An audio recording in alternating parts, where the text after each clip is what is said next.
에베소서 5장 1절부터 16절까지의 말씀입니다. 에베소서 5장 1절부터 16절까지의 말씀입니다. 네, 제가 먼저 1절 읽고 함께 교독하도록 하겠습니다. 그러므로 사랑을 받는 자녀같이 너희는 하나님을 본받는 자가 되고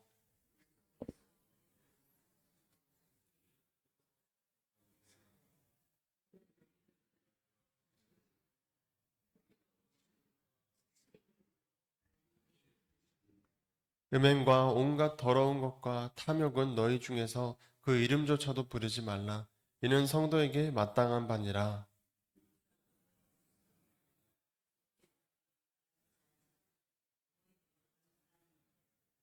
너희도 정녕 이것을 알거니와 음행하는 자나 더러운 자나 탐하는 자, 곧 우상 숭배자는 다 그리스도와 하나님의 나라에서 기업을 얻지 못하리니.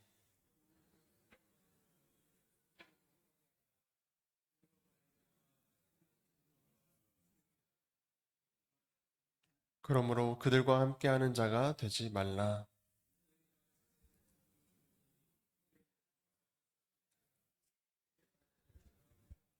빛의 열매는 모든 착함과 의로움과 진실함에 있느니라. 너희는 열매 없는 어둠의 일에 참여하지 말고 도리어 책망하라.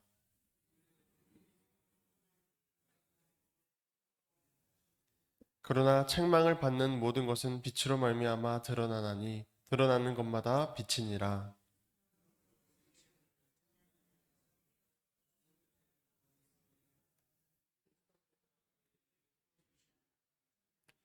그런즉 너희가 어떻게 행할지를 자세히 주의하여 지혜 없는 자같이 하지 말고 오직 지혜 있는 자같이 하여 세월을 아끼라. 때가 악하니라.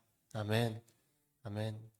네, 말씀 이 자체로 어떻게 우리에게 적용점을 찾는 것이 아니라 말씀 자체로 우리에게 이해가 되고 또 적용이 될 줄 믿습니다. 에베소서 4장의 후반부와 또 5장에서 쭉 이어지는 말씀을 보면 연결해서 말씀을 하고 있습니다. 5장부터는 다른 이야기를 하고자 함이 아니라 4장에서 말하던 참된 그리스도인의 삶에 대해서 계속 말해주고 있습니다. 에베소서 5장 1절부터 16절의 말씀을 통해서는 그리스도의 삶의 기준, 어떤 방향에 대해서 묵상하고자 합니다. 그리스도인이 되어 믿음을 갖게 된 성도들이 세상을 살아가기엔 이 세상이 너무도 악합니다. 악해서 우리는 날마다 넘어지곤 합니다. 그러나 맨날 넘어질지라도, 맨날 할지라도 우리는 그 넘어짐을 무시하고서라도 예수님을 똑바로 바라보고 한 걸음 한 걸음 걸어 나가야 합니다. 그러다 보면 언젠가 내가 이 인생을 살아가는 것이 아니라 예수 그리스도의 영, 성령께서 나의 등 뒤에서 나를 밀어주고 계셨다라는 것을 발견하게 될 것입니다. 바울은 우리가 어떻게 살아야 하는지를 모호하게 알려주는 게 아니라 명확하게 알려줍니다. 우리 삶이 그리스도를 본받고 빛 가운데 살아야 한다라고 말하죠. 그리스도인의 삶은 단순히 도덕적으로 착하게 살아야 한다가 아닙니다. 진리신 예수님을 따라 살아가야 한다는 것을 말합니다. 그게 도대체 무엇인지 함께 말씀을 통해 보도록 하겠습니다. 먼저 5장 1절의 말씀입니다. 그러므로 사랑을 받는 자녀같이 너희는 하나님을 본받는 자가 되고 하나님을 본받는 자가 되어야 한다고 말합니다. 하나님을 본받는 삶은 하나님이 나타내신 사랑의 본을 따르는 것이죠. 그 사랑의 본이 바로 2절 말씀에 보시면 그리스도께서 너희를 사랑하신 것 같이 너희도 사랑 가운데서 행하라. 그는 우리를 위하여 자신을 버리사 향기로운 제물과 희생제물로 하나님께 드리셨느니라. 아멘. 그 본이 되시는 예수 그리스도, 그리스도께서 우리를 사랑하셨던 것처럼 우리는 그 사랑을 본받아 우리도 작은 예수처럼 이 세상을 살아가야 하는 것입니다. 하나님의 형상으로 지어진 우리의 원래 모습이 이러한 모습입니다. 하나님을 본받으라 말씀하시며 예수 그리스도처럼 사는 것이 하나님을 본받아 살아가는 것이다. 하나님의 본성이 바로 사랑이시다. 내가 거룩하니 너희도 거룩하라. 레위기에서 말씀하셨던 하나님의 거룩은 하나님의 사랑을 본받아 살아가라 라는 의미였습니다. 단순한 감정적인 사랑이 아니라 예수님처럼 살아가야 한다는 것. 예수님은 우리를 위하여 자신을 버리사 향기로운 제물과 희생제물로 하나님께 드리셨느니라 2절에서 말합니다. 그리스도께서 우리를 위해 자신의 생명을 제물로 내어주신 것처럼 우리는 우리의 생명을 이웃을 위해 제물로 내어드려야 한다는 말이죠. 이게 바로 예배입니다. 예배. 예수님은 이 땅에 오셔서 예수님의 인생 내내 하나님께 예배를 드리셨던 겁니다. 8절에 보시면 잠깐 에베소서 5장 8절의 말씀을 보시면 너희가 전에는 어둠이더니 이제는 주 안에서 빛이라 빛의 자녀들처럼 행하라. 에베소서 5장 8절에서 우리가 어두운 자에서 빛의 자녀로 변화되었다라고 말합니다. 이제 우리는 빛 가운데 살아야 하며 세상의 어두운 죄와 부패 속에서도 하나님의 거룩한 빛을 드러내는 삶을 살아야 한다는 것입니다. 그러니까 뭔가 달라도 달라야 한다라고 말을 하는 것이죠. 세상이라는 강물이 이렇게 세차게 흐를 때 우린 거기에 같이 휩쓸려 가는 사람들이 아니라 말씀에 단단히 돌이 탁 박혀 있는 사람처럼 강물을 가르는 그런 돌이 되어야 한다는 것이죠. 혹은 강물 위를 걸어가야 하는 그 구별된 삶을 우리는 살아야 합니다. 빛의 자녀 할 때 이 빛은 요한복음 1장의 말씀처럼 하나님의 말씀이고 생명입니다. 우리가 빛이 되어야 한다라는 말은 우리가 하나님의 말씀이 되어야 하고 우리가 하나님의 생명 그 자체여야 한다는 말이죠. 세상 사람들이 우리의 말과 행동을 보고 이 사람은 하나님의 말씀이구나, 이 사람은 하나님의 빛 그 자체이구나 할 정도로 다른 삶을 살아야 한다는 것입니다. 에베소라는 지역에는 특별히 더 이러한 빛의 자녀들이 필요했습니다. 왜냐하면 에베소는 짧게 말씀드리자면 에베소는 로마의 5대 도시 중에 하나라 할 정도로 굉장히 큰 항구 도시였습니다. 또한 그곳에는 세계 7대 불가사의라고 할 정도로 말도 안 되게 큰 아데미 신전이 있었습니다. 높이는 아파트 10층까지의 높이, 10층 가까이 되는 높이에 또 길이는 120m가 넘어가고 지름 1m가 넘는 그 기둥이 123개 정도가 있었다고, 그렇게 세워져 있었다고 합니다. 그때 당시에 그렇게 커다란 건축물을 어떻게 지었는가, 이게 불가사의한 일이라고 합니다. 그게 거기다가 거기가 얼마나 큰 도시고 그 아데미 신전이 얼마나 강력한 권력이 있었는지 그 지역에서만 쓰는 돈이 있었습니다. 신전에서 제사를 드리고 아데미 신상을 또 사고 그래야 또 돈도 환전받을 수 있었던 것이죠.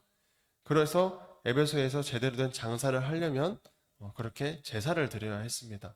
이러한 우상 숭배의 중심지, 그런 에베소 사람들에게 바울이 빛 가운데 살아라 라고 지금 말하고 있는 것입니다. 에베소서 5장 3절의 말씀입니다. 음행과 온갖 더러운 것과 탐욕은 너희 중에서 그 이름조차도 부르지 말라. 이는 성도에게 마땅한 바니라.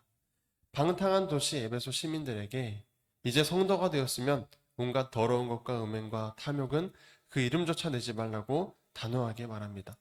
우리가 옛 사람을 끊어낼 필요가 있듯이 이 전처럼 맘대로 사는 것이 아닌 성도로서 살아가기 위해서는 확실하게 죄에서 떠나야 합니다. 그 방법이 이제 이름조차 부르지 말아라, 생각조차 하지 말고 살아야 한다는 것이죠. 또 4절의 말씀입니다. 누추함과 어리석은 말이나 희롱의 말이 마땅치 아니하니 오히려 감사하는 말을 하라. 성도라면, 정말 하나님의 거룩할 성 자르셔서 거룩한 백성이라면 말을 함부로 해서는 안 됩니다. 어리석은 말과 희롱의 말을 멈추고 감사하는 말만 하셔야 합니다. 5절에서는 더 단호하게 말합니다. 너희도 정녕 이것을 알거니와 음행하는 자나 더러운 자나 탐하는 자, 곧 우상 숭배의 자는 다 그리스도와 하나님의 나라에서 기업을 얻지 못하리니. 네, 기업을 얻지 못한다, 즉 구원받지 못한다는 겁니다. 음행과 더러움과 남의 것을 탐하는 마음은 곧 우상 숭배자의 마음인 것입니다. 대놓고 신상에 절하는 게 우상 숭배가 아니라 사람 마음이 우상을 만들어내는 공장과도 같습니다. 날마다 우상을 만들어냅니다. 음행하는 마음, 더러운 마음, 남의 것을 탐하는 마음들이 우상 숭배와도 같아서 구원받지 못한다라고 말하는 것이죠. 6절에 누구든지 헛된 말로 너희를 속이지 못하게 하라. 이로 말미암아 하나님의 진노가 불순종의 아들들에게 임하나니. 말씀을 읽을 때 항상 문맥을 중요하게 생각해야 합니다. 그러니까 5절과 연결해서 6절을 잘 이해하셔야 된다는 것이죠. 5절에서는 이 문장이 끝나지 않고 하나님의 나라에서 기업을 얻지 못하리니 6절에서 누구든지 헛된 말로 너희를 속이지 못하게 하라 라고 하면서 이 음행과 더러움과 남의 것을 탐한다고 하여 구원을 못 받는 것은 아니다 라고 속이는 자들이 있는 것입니다. 속지 말라 라고 말하는 것이죠. 예수님만 믿으면 구원이니까 죄는 좀 지어도 된다 라고 말하는 자들이 불순종의 아들들인 것이고 그들에게 하나님의 진노가 임할 것이다 라고 말하는 것입니다. 7절부터 또 9절의 말씀을 보시면 그러므로 그들과 함께하는 자가 되지 말라. 너희가 전에는 어둠이더니 이제는 주 안에서 빛이라. 빛의 자녀들처럼 행하라. 빛의 열매는 모든 착함과 의로움과 진실함에 있느니라. 우리는 빛의 자녀입니다. 우리의 열매는 착함과 의로움과 진실함으로 나타나야 합니다. 정직해야 한다고 말하는 것입니다. 은밀하고 어두운 곳으로 다니며 남들이 모르는 비밀을 만들지 말고 대놓고 빛 가운데로 나오라 라는 말씀이죠. 주님께서 기뻐하시는 것은 우리가 뭔가 주님께 해드릴 때 기뻐하시겠습니까? 만물이 다 주님의 것인데 우리에게 도대체 뭘 바라시겠습니까? 주께서 우리에게 바라시는 것은 우리가 빛 가운데로 나와 정직한 삶을 살아가는 것을 주님께서는 기뻐하십니다. 10절과 11절의 말씀입니다. 주를 기쁘시게 할 것이 무엇인가 시험하여 보라. 너희는 열매 없는 어둠의 일에 참여하지 말고 도리어 책망하라. 어둠의 일에 참여하지 말고 책망하라 라고 말씀하십니다. 책망이라는 단어를 잠깐 기억하시기 바랍니다. 이어서 12절의 말씀을 보시면 그들이 은밀히 행하는 것들은 말하기도 부끄러운 것들이라. 그러나 13절에 보니 책망해야 하는 이유를 말해줍니다. 13절에 그러나 책망을 받는 모든 것은 빛으로 말미암아 드러나나니 드러나는 것마다 빛이니라. 은밀하고 조용히 어두운 곳에서 행하는 우리의 잘못이나 혹은 그들의 잘못을 빛으로 드러내라 라는 것입니다. 물론 무조건 책망만 하면은 안 될 것입니다. 그러면 도망가겠죠. 그러나 그들의 은밀한 죄를 빛으로 꺼내지 않으면 또 우리의 은밀한 죄를 빛으로 꺼내지 않으면 그 죄에 깊이 빠질 것이고 빛으로 나오기가 점점 어렵게 되는 것입니다. 기도와 사랑으로 조심스럽게 우리의 죄를 빛으로 드러내야 할 것입니다. 14절에 그러므로 이르시기를 잠자는 자여 깨어서 죽은 자들 가운데서 일어나라. 그리스도께서 너에게 비추이시리라 하셨느니라. 빛이 비추인다는 것. 죄가 드러난다는 것은 당장은 힘들고 아프겠지만 그 결국은 그리스도께서 우리의 죄를 빛으로 끌어내셔서 더 이상 죄를 짓지 않고 고칠 기회를 주시는 것이죠. 이 기회를 줄 테니 세월을 아끼라 그 말입니다. 기회를 줄 테니 어떻게 행할지 자세히 주의하여 지혜 없는 자같이 하지 말고 지혜 있는 자같이 하여 빨리 빛 가운데로 나아오라 라는 말씀입니다. 15절과 16절의 말씀이 그러합니다. 그런즉 너희가 어떻게 행할지를 자세히 주의하여 지혜 없는 자같이 하지 말고 오직 지혜 있는 자같이 하여 세월을 아끼라. 내가 악하니라. 결국 죄를 무서워하지 않는 사람들은 하나님을 무서워하지 않는 사람들입니다. 그러니까 하나님을 두려워할 줄 알아야 한다. 경외할 줄 알아야 한다는 것이죠.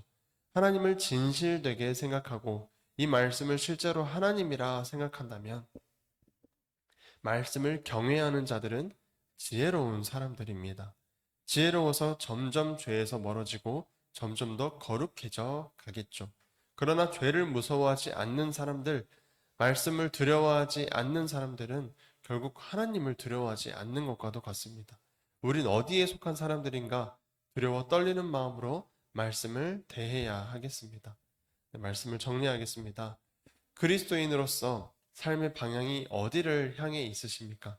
정말 하나님을 두려워하고 경외하고 계십니까? 오늘 에베소서 5장의 본문을 통해 우리는 그리스도인이 살아가야 할 방향을 다시 한번 생각해 보았습니다. 꽤나 두렵고 어렵고 피하고만 싶은 말씀이었죠. 빛 가운데로 나아오라. 우리의 죄가 다 드러나는 빛 가운데로. 얼마나 두렵습니까? 쥐구멍에라도 숨고 싶은 나의 죄들이 낱낱이 드러날 것입니다. 그러나 우리는 빛 가운데로 나가야 삽니다. 그래야 구원받습니다. 정죄하지 않으십니다. 우리의 이런 더러운 죄 때문에 그리스도께서 피를 흘리신 것입니다. 그 피는 우리의 죄를 덮고도 남음이 있습니다. 빛 가운데 정직하게 또 사랑하며 용서하며 위로하며 하루하루를 진실되게 살아가는 빛의 자녀들이 되어져 가는 것이 결국 우리의 창조된 목적인 것입니다. 하나님의 형상을 입는 것입니다. 어렵죠. 그러나 그리스도의 영이 우리 등을 밀어주실 것입니다. 네, 그렇게 용기를 가지고 오늘도 우리가 살아내기를 소망합니다. 기도하겠습니다.